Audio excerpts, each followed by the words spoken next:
كابتن سعيد صاحب الهدف، رايك ايه في المباراه النهارده؟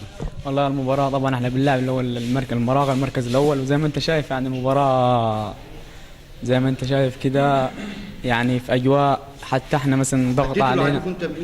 احنا اللعيبة كلها ادت اللي عمل، وزي ما أنت عارف احنا عملنا اللي علينا والباقي على الله. شفت جو بينكم وبين لعيبه المراغه كويس وبتسلموا على بعض وبتكلموا بعض؟ احنا رحنا المراغة يا كابتن، اقسم بالله المعاملة اللي عملوها لنا، يعني لو انت شفت بنفسك يا كابتن هناك في المراغة، يعني عملونا بطريقة يعني مش عارف اوصف لك ازاي يا كابتن. التوفيق. ماشي. بسم الله الرحمن الرحيم. محمد سعد كابتن فريق نادي جنة.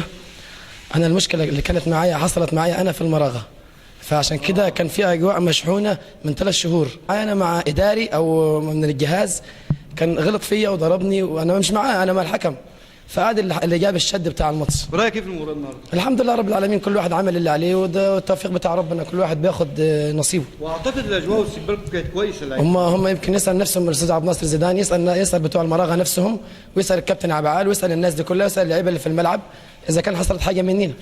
يعني احنا ما يمكن انت شايف، اكيد صورت حاجه في الماتش، اكيد صورت الاهداف والكلام ده كله، انت شايف الوضع ازاي والامن ازاي، وربنا يعلم باللي فينا. يعني احنا الحمد لله برضو، يعني الحمد لله ان احنا طلعنا ناس محترمه، الحمد لله، وطلعناهم من مكاننا كويسين الحمد لله.